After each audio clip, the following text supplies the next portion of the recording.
Tim, thank you for being here today and for agreeing to this to join us for this oral histories project. Fun. Well, it's quite an You've honor. got quite a lineup that's already been taped, so it's fun to join them. Well, thank you.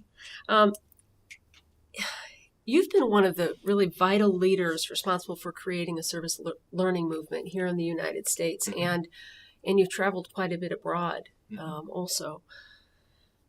And we are specifically interested in K-12 schools and what that realm looks like in leadership, youth leadership development, youth service learning, and also philanthropy education. In 1982, you founded the nonprofit organization National Youth Leadership Council, and you've been its CEO, president, and guiding force since that time until this January. Mm-hmm. Can you share a little bit about your early journey and what kind of made leadership and service important to you as a young man or teen? I've always said that I've had the best job in the world. I get up every morning, and I still get up every morning, and ask the question, how can I address some basic ideas? So I've been following an idea or a set of ideas over my lifetime, and I happen to have had a job that is associated with those ideas. And in my case, I think it really does start with a fairly profound military experience when I was with the 2nd Infantry in Korea. And after serving as a platoon leader on the demilitarized zone, I was asked by the commanding general to take on a community relations job that nobody else wanted, which in essence was to address the tension, the racial tension, and the socioeconomic stress between American soldiers and Korean civilians. 15,000 troops in the 2nd Infantry, an occupation army set in the middle of a rural area just before the Korean economic miracle, very poor people, a lot of dissonance, a lot of conflict. In the case of the South Koreans, they were interviewed by a Pentagon psychologist who did surveys around the country, and they found that the South Koreans hated the Americans more than they hated the North Koreans. And so what did the commanding officer of the 2nd Infantry do? But he passed it on to a second lieutenant, and which meant that they weren't too serious about it. And as it turned out, long story, my best friend over there was a liaison officer with the Korean 27th Regimental Combat Team of the ROK Army, Republic of Korea Army. And together we began scheming about what we would do to bring GIs, American soldiers, together with Korean civilians in a way that there would be mutuality. Long story, but we came up with the notion of American soldiers serving as English language tutors in Korean schools where English was taught as a foreign language.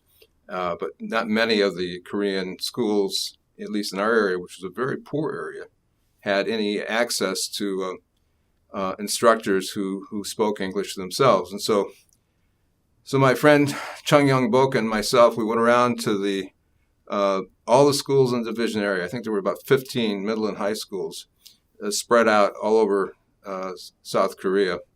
And we asked the headmasters, what do you think? And they said, sure, that'd be fine. We'd enjoy doing that. So I came back, drew up a plan to do it, and passed it forward to my commanding officer, or my superior officer, who was a major. He said, no, this will never work, of course. And then I said, well, could you send it up to the colonel? Well, I went to the colonel. It came back the same way. And then by then I wasn't committed to a career in the U.S. Army. Already, I knew that wasn't where I was going to spend my life. So I said, well, I'm going to ask if we can send this up to the commanding general. Well, it got as far as the 1-stars, the assistant division commanders, who gave me the same feedback. Well, long story, but I finally, after about 2 months of battering on the doors, I finally got an audience or meeting with the two-star, General George B. Pickett.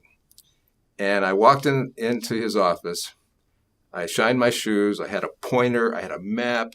I made sure I had my airborne wings and my Ranger tab on. I looked like a real soldier, even though I was coming in to do community relations advocacy. And we pitched the idea. And General Pickett said yes. And so, and of course it took off. And one of the things they said that why it wouldn't work was because there was no way to train American soldiers in teaching English as a foreign language. So I happened to connect with some people in the Peace Corps. And so we brought the Peace Corps in to train the American soldiers, which was kind of a cross-cultural experience in itself for the Peace Corps and the Army. Well, predictably, as looking at it in retrospect, it worked fabulously. And the other thing they said was that these GIs who were, for the most part, draftees, they said they wouldn't volunteer. They wouldn't want to come out and give up their free time, what little they had, to tutor and mentor. But of course they did, and they loved it. And so it went on. Anyway, it was quite successful, and it was picked up by the Korean press, and it was taken throughout the country, and went to Vietnam with it. But then that for me was the sense of, yeah, I want to do something that has some related to the military experience of challenge and adventure, but I didn't like the idea of the ends or the aims of the military, and saw in what we were doing in tutoring and mentoring and intergenerational and kind of work, possibilities for things in the future. So that was kind of the first experience. And I went back to the U.S., had an undergraduate background in natural science, but immediately I said, I'm going to be an international relations person. I'm going to Washington, D.C. I'd never been to D.C. before in my life. And it's partly because the Pentagon contractor said, we'll give you a job as a research assistant. So my response to the Vietnam War was to go to school, use my GI Bill to find out what was going on in Southeast Asia. And of course, like everybody else, we eventually figured it out, and it was an enormous mistake.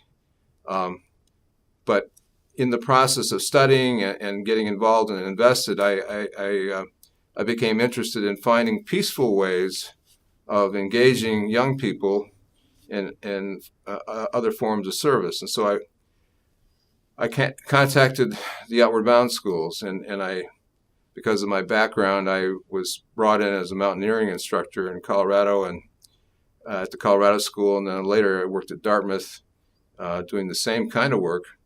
And the whole idea of experiential learning that had a positive consequence to it in terms of personal development was very important to me. And then I was brought on to teach school. Kind of serendipitously, I fell into a job at a prep school in D.C. I think I told you about working at St. Albans School in Washington. And they wanted me to do adventure program stuff as well as teach government and natural science and Asian history, because I now was an expert in Asian studies, of course. But anyway, the experience of teaching and doing adventure activities and the like, and getting caught up in the civil rights movement at the time, this is the late 60s, and bringing kids from different races and cultures together in outdoor settings got me really interested in the kind of the intercultural side of what we do in service learning. So I went back to school after a stint in D.C. and teaching, and became the lead and the first staff person at the Colorado Outward Bound School as an education specialist, because I had taught school and I was studying in Boulder and at the University of Colorado. That's where I did my PhD work, which was actually on work that I was doing then in Colorado with the Denver Public Schools they were grappling with issues of race and culture and class, and they were interested in creating settings where young people could come together and develop relationships that were positive.